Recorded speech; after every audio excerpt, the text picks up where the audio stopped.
Waziri wa mambo ya nje wa Iran, Abbas Araghchi, ameonya kuwa jaribio lolote la kupinga udhibiti wa Iran katika mlango wa bahari wa Hormuz litaongeza mvutano katika eneo la Mashariki ya Kati na kuchelewesha zaidi juhudi za kufungua tena njia muhimu ya kimataifa ya usafirishaji wa mafuta licha ya mazungumzo yanayoendelea ya kumaliza vita vilivyozuka kati ya Iran, Marekani na Israel. Akizungumza katika mkutano na waandishi wa habari akiwa ziarani nchini Iraq, Araghchi alisema kuwa hatua yoyote ya kuanzisha utaratibu mpya au tofauti na ule unaotekelezwa na Jamhuri ya Kiislamu ya Iran kuhusu usimamizi wa mlango wa Hormuz itasababisha hali kuwa ngumu zaidi. Alisema kuwa matukio ya mashambulizi yaliyotokea katika usiku wa siku mbili zilizopita ni ushahidi kwamba kujaribu kupuuza msimamo wa Iran kutazidisha mzozo badala ya kupunguza.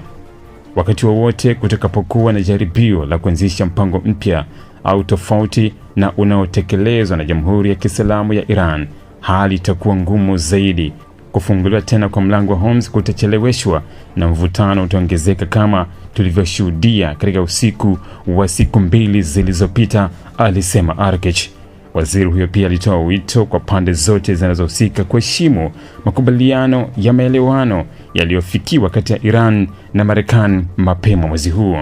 Alisisitiza kuwa hakuna upande unaopaswa kuchukua hatua ambazo zinaweza kuyavuruga makubaliano hayo, hasa baada ya pande hizo kubadilishana mashambulizi katika siku za hivi karibuni. Kwa mujibu wa Araghchi, kuendelea kuheshimu makubaliano hayo ndiyo njia pekee ya kurejesha utulivu katika eneo hilo na kuhakikisha usafirishaji wa mafuta kupitia mlango wa Hormuz unarejea katika hali ya kawaida bila kuzua mgogoro mpya wa kijeshi.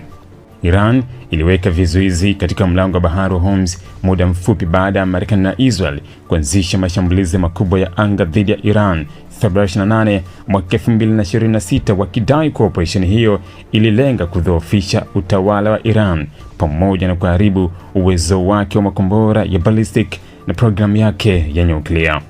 Hatua hiyo ya Iran ilisababisha usafirishaji wa mafuta kupitia njia hiyo kupungua kwa kasi kubwa na kuchochea kupanda kwa bei ya mafuta katika masoko ya dunia.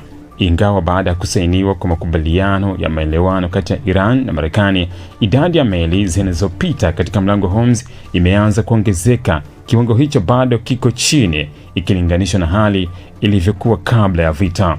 Iran imeendelea kusema kuwa meli zote zinazoingia au kutoka katika Ghuba ya Uajemi kupitia mlango Hormuz lazima zipate kibali kutoka kwa mamlaka zake. Hata hivyo, baadhi ya meli zimeendelea kutumia njia mbadala ambazo hazijaidhinishwa na Iran, jambo ambalo limeendelea kuongeza mvutano na kuzua wasiwasi kuhusu usalama wa njia hiyo muhimu zaidi ya biashara ya kimataifa.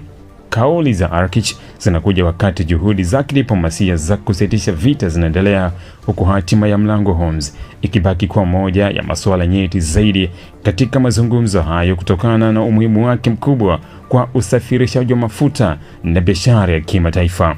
Endapo mvutano utaongezeka tena, wachambuzi wanaonya kuwa athari zake zinaweza kuonekana katika uchumi wa dunia kupitia kupanda kwa bei za nishati na kuvurugika kwa usafirishaji wa bidhaa katika eneo la Ghuba. Ili kuwa mwanafamilia bora wa Global TV, usisahau kusubscribe, like, kushare na kucomment. Baada ya kusubscribe, bonyeza alama ya kengele ili kupata taarifa kwa kila video inayopanda Global TV Online.